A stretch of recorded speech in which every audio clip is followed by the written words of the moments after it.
As the shutdown continues, flyers continue to feel the impacts. Chief Transportation Correspondent and pilot May Beeler joining us now with an update. If you have anyone who's a business traveler or someone who flies all the time, yeah, they got their flights canceled or delayed. Yeah, or they have to fly, right? Yeah. If you don't have to fly, you probably should just hold off. Yeah. So, yeah, holding off on booking Thanksgiving flights, rethinking the best ways to get to grandma's house. That's what many would-be holiday air travelers are considering as they wait and see how the FAA's reduction in flights are going to play out.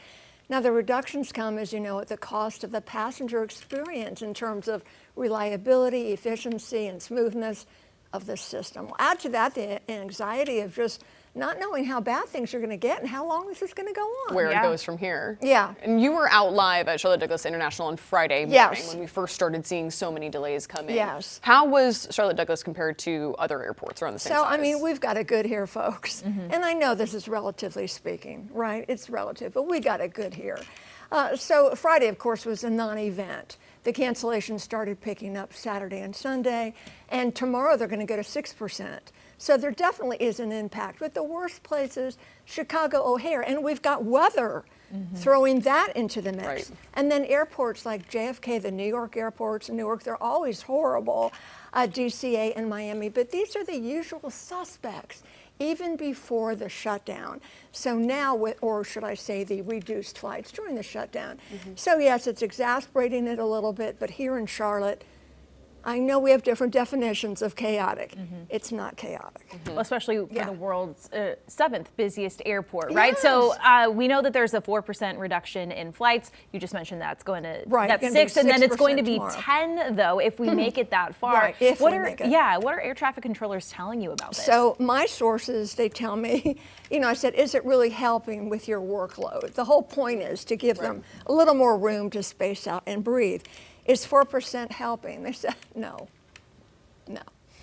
Will 10% help? No. They feel like they're just pawns in a political game. So we just have to ride it out. And as far as TSA workers are concerned, and I mentioned this on Friday, if you're personally impacted by it, then you know how hard it is. And I spoke with one TSA agent, very professional, great attitude. I said, how is it? He said, it's rough. We talked about a few other things, and I said, are you okay financially? His face dropped, and he turned and walked away. And I felt that. So you can imagine That's how hard. these, missing the first paycheck may be okay, but more than that, it really hits home. And these workers don't make a lot of money. No. So, I mean, it's tough, folks. And I've talked to other people who say, well, it doesn't impact me. I don't care. It doesn't affect me. Well, we should care. Yeah, we should care. What else should flyers know All right, about so what this you need reduction? to know is they're going to let you know, the airline's going to let you know a day or two in advance if your flight is canceled. Okay. Make sure you do have your airline app. Make sure you have the CLT app. You can go on the website, Ask TSA. Have all that information. Sign up for notifications with your airline. Should get a notification on your phone. They're going to change your flight or cancel it. Not always, but more than likely expect it. Manage your expectations.